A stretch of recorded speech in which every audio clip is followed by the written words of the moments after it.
Oh my God, yes it is. And help me understand, help us understand the culture. So leadership doesn't want to, they don't want to hear it, right? There's retaliation, there are repercussions. If somebody supports you, they're going to get blacklisted because the leadership doesn't want to deal with the problem, or they don't want to help explain that piece of it to us.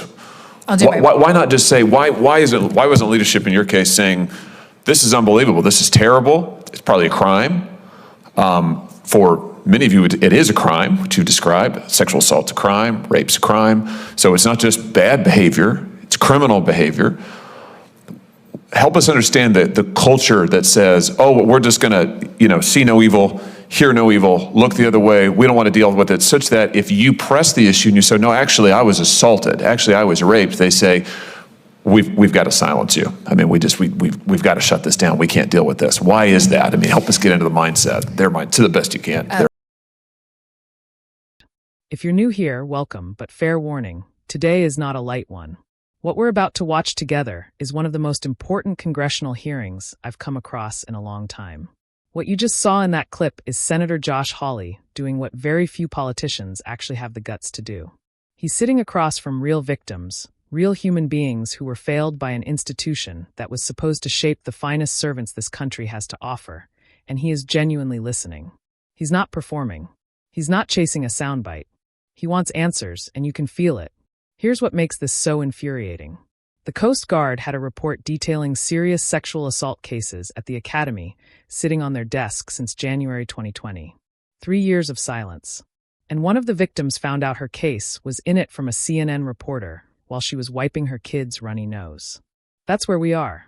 I want you to watch this full hearing with me and pay attention, not just to what's being said, but to how it's being said. These are not angry activists. These are measured, brave, articulate women who have carried this weight for decades. If this moves you the way I think it will, hit subscribe, drop a comment, and share this with someone who needs to see it. Sunlight is the best disinfectant. Thanks, Senator Butler. Senator Hawley.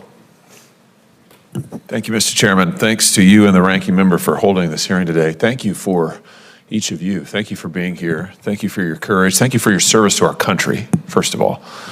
And thank you for serving your country today by being here today to shine light and expose what has happened. And I just want to say, I can't believe we are sitting here today.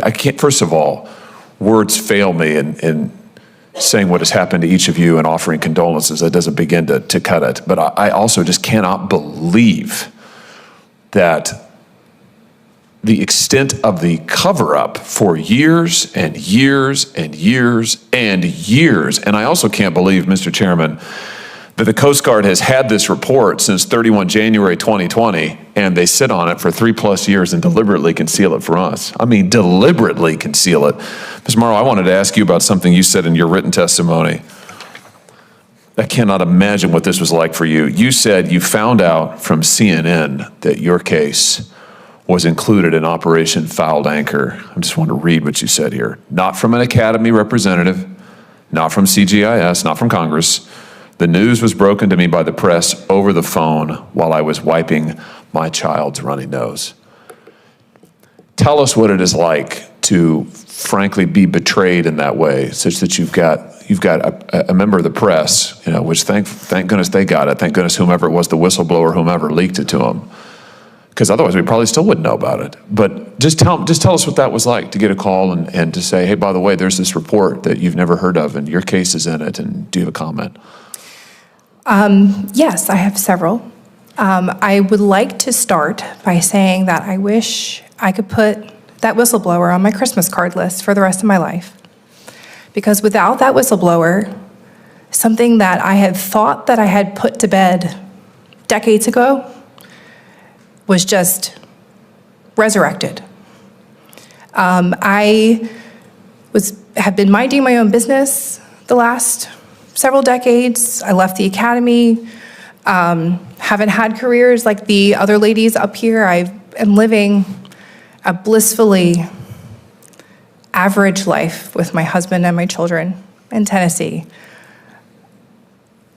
And in a mom bun, in like dirty leggings, my very good friend sent me a link in my text messages saying, look at the CNN article.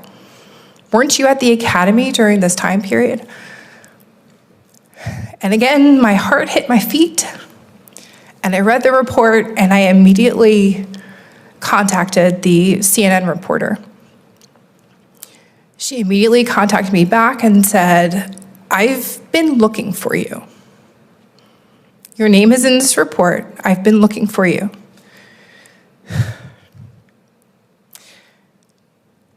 And it was clear to me that even though I had been in therapy all those years, I had not healed.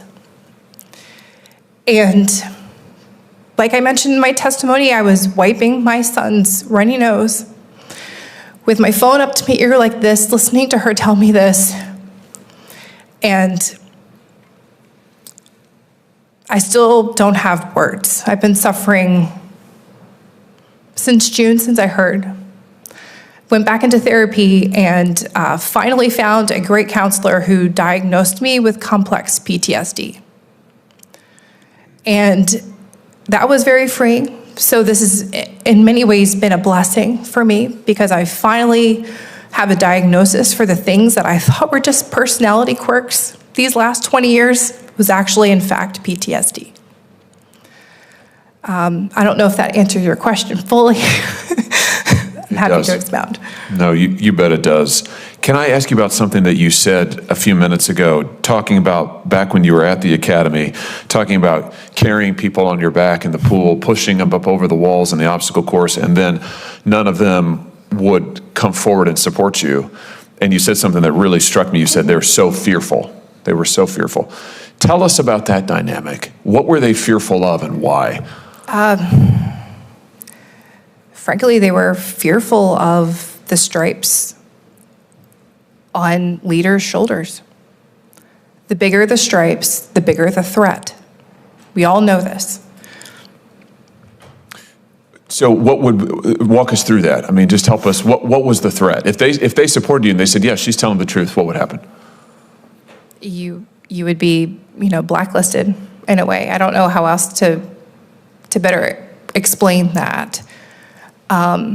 Every person that has gone into a service academy knows how difficult it is and how driven and how hardworking you have to be to get there. I mean, it's not like the normal, acceptance routine that most kids have to go through to get into colleges. They are very, very special people. They're talented, they're hardworking, and they're smart. And to get there, you had to work your tail off. And to stay there, you have to work equally as hard. And it was a lot to lose. To be kicked out, thrown on the streets without any, VA help, for depression or suicidal thoughts, it's crushing. I mean, I had to start over from square one. Like I said in my written testimony, I had several NCAA Division I rowing scholarships. I chose to go to the Coast Guard Academy to serve my country. I even turned down the Naval Academy to go there too. And then after one semester, I'm out on the streets, so to speak. It was a lot to lose. Oh my God, yes it is. And help me understand, help us understand the culture. So leadership they don't want to hear it, right? There's retaliation, there are repercussions. If somebody supports you, they're going to get blacklisted because the leadership doesn't want to deal with the problem, or they don't want to help explain that piece of it to us. Why not just say, why wasn't leadership in your case saying, this is unbelievable, this is terrible, it's probably a crime. For many of you, it is a crime, which you described. Sexual assault's a crime, rape's a crime. So it's not just bad behavior, it's criminal behavior. Help us understand the culture that says, oh, we're just gonna, see no evil, hear no evil, look the other way, we don't want to deal with it, such that if you press the issue and you say, no, actually I was assaulted, actually I was raped, they say, we've got to silence you. I mean, we've got to shut this down. We can't deal with this. Why is that? I mean, help us get into the mindset, their mind, to the best you can, their mindset. Keep in mind, I was only there for one semester, so my experience is going to be a little bit more limited than the other ladies up here. But like others have touched on, there's this fear of retaliation, and then, the academy itself is an incredibly, especially your freshman year, is an incredibly strong pressure cooker type environment. When I was there were you were not allowed to have cell phones. You were not allowed to have iPods when they were back a thing. There's no music, there's no connection to the outside world, and you have to eat on squares. I don't know if you guys know what that is. You're turning, you're braced up. You have to have your eyes in the boat. There's no relief from this pressure, and I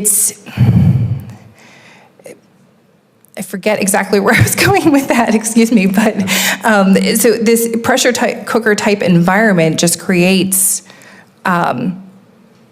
this difficulty in trying to, you're just taking care of yourself. You're in like survival mode, so to speak. And so it's hard to see someone suffer and then to speak out about it, because it also might spotlight you as well. And so if you are guilty of consuming alcohol underage, or guilty of doing something that would merit a demerit, you just keep your mouth shut. I can't handle demerits on my record. I have bad grades, or I just don't want to spotlight myself. So I think that's in a roundabout way, and I hope that answers your question. It does, and I don't want to monopolize the time, Mr. Chairman. I'd be interested actually in the response to that question from everybody. Is it okay, Mr.? Yeah, please go ahead, Lieutenant McCaffrey. Yeah, Senator Hawley, I will try to make this as macro level as possible, given my 12 years of experience at literally every single level within the organization, from my 4th class year as a cadet to the front office of Commandant Advisory Group. I served on the front office staff on the Commandant's Advisory Group for Admiral Zunkunft from 2016 until I ultimately was medically retired in 2019 for sustained PTSD. And what I observed directly in headquarters at that office, where I am surrounded by the cream of the crop of leaders, senior leaders, is that they implement safeguards within each other, for each other. And I call these people the gatekeepers. Time and time again, I would go to these gatekeepers, my immediate boss, who was an 05, a commander, and an 06, a captain. I would come to them with legitimate problems backed by reams and reams of data. Example, 2016, we had a retention problem then, and it's only gotten worse. I tried to bring this to the awareness of Admiral Zunkunft and was told outright not to do it. Those gatekeepers prohibited access to him so they did not have to give him bad news. And the reason they did this is because they were up for promotion. I hate to say it, I honestly hate to be the one to call this out, but this is the reality. This is it. This is the reason. They just want to promote. They want to make the next rank. They want to become a captain. The captains want to become an admiral, and they want to join that so-called esteemed and privileged club. That is exactly what it is. And they don't care about the carnage left in their wake. They do not care about their loyalty to the oath. They don't care. They just want to make the next rank. And I have seen it in the fleet, at the academy, at the senior most levels. And I have seen it time and time and time and again. And while I really do applaud my colleagues' optimism and that it's better, I have seen the reality, and I have not been out that long. I retired in 2019 at the pinnacle of my career, having saved with my teams nearly 17,000 people. And yet this organization, these senior leaders who are still here, refuse to do something they could easily do tonight. Should Admiral Fagan be genuine in her ability and her action to do something, she could recall every single one of those senior leaders tonight. She could charge them under her authority given to her via the UCMJ, and she could hold them accountable. But the unspoken and the unwritten rule that I have learned from my own experiences, and again, I need to caveat this, that not everyone in the Flag Corps, not all captains are bad. Many are good.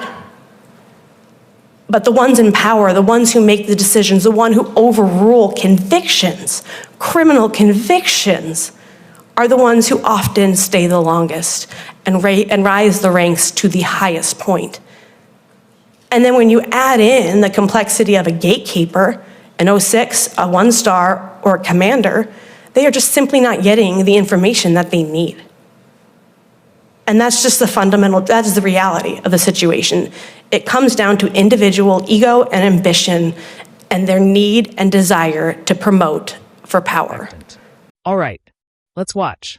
Okay, we're back. Every time I watch something like this, I hope I'm going to feel better by the end. Some resolution, some sense that the system worked. Instead, I'm left with this slow burning, righteous anger that honestly, I think is completely appropriate. Let me start with Hawley, because I think he deserves real credit here. Watch what he actually does in this hearing. He lets these women speak. He asks thoughtful questions. When the first witness describes finding out from a friend's text message linking a CNN article, he doesn't pivot to a speech about himself. He sits in that moment with her and asks what was that like, because he actually wants to know. He also asked the question everyone watching needed answered. Why did leadership look the other way? And the answer was gutting. It wasn't incompetence. It was a calculated culture of self-preservation. Senior officers acting as what Lieutenant McCaffrey called gatekeepers, blocking bad news from reaching the top, not because they cared about the institution, but because they cared about their next promotion. Making captain, making admiral, joining what she called that so-called esteemed and privileged club. And here's what's wild to me. McCaffrey served 12 years at every level of the Coast Guard. She worked in the front office for an admiral. She helped save nearly 17,000 lives with her team, and they medically retired her for PTSD in 2019. That's the return on investment this institution gave her. Now the first witness. She turned down Division I rowing scholarships. She turned down the Naval Academy. She chose the Coast Guard Academy because she wanted to serve her country. 1 semester. That's all she got before she was out with nothing. No VA support. No acknowledgement. Just start over from zero. For decades she carried this. She went to therapy. She thought she'd dealt with it. She was living her life in Tennessee with her kids. And then her phone buzzes. A friend sends a CNN link. And just like that, 20-something years of trying to move forward gets pulled out from under her. She ended up being diagnosed with complex PTSD, and she called it a blessing. Because at least now she has a name for what she's been living with. At least now she knows she wasn't broken. She was injured. And it took this long to get that clarity. That detail is the one that stays with me, because it tells you everything about what institutional silence actually costs. It doesn't just protect the abusers. It robs survivors of their own understanding of themselves. Hawley pressed on the culture question, why do institutions circle the wagons? And the answer was brutally honest. It's fear. Not fear of the crime. Fear of the rank. Fear of losing everything you worked for. Getting into a service academy isn't like applying to a regular college. These are extraordinary people who fought incredibly hard to be there. Speaking up meant risking all of it. So people kept their heads down. And that's not weakness. I want to be clear about that. That's a system designed to silence people. No phones, no music, no connection to the outside world. Eating on squares, braced up constantly. And then the institution acts surprised when nobody comes forward. The system was the weapon. Here's the part that genuinely makes me angry. McCaffrey said it plainly. Admiral Fagan has the authority right now under the UCMJ to recall those senior leaders and charge them. She doesn't need Congress to move first. She has the power. And as of this hearing, nothing. Because the unwritten rule in that institution is that the people who rise highest are the ones most willing to look away. And when you build a culture like that from the top down, this is what you get. Hawley didn't let that slide. Good. It shouldn't. I know some of you might say this is just a politician using a hearing for attention. I get the cynicism. But watch it again. These witnesses were raw and real. And Hawley wasn't talking over them or making it about himself. He was doing what a senator is actually supposed to do, holding power accountable for people who had none. These women deserved that 20 years ago. They're getting a fraction of it now. The least we can do from where we're sitting is make sure as many people see this as possible. Share this video. Talk about it. The cover-up only works if nobody's watching. See you in the next one.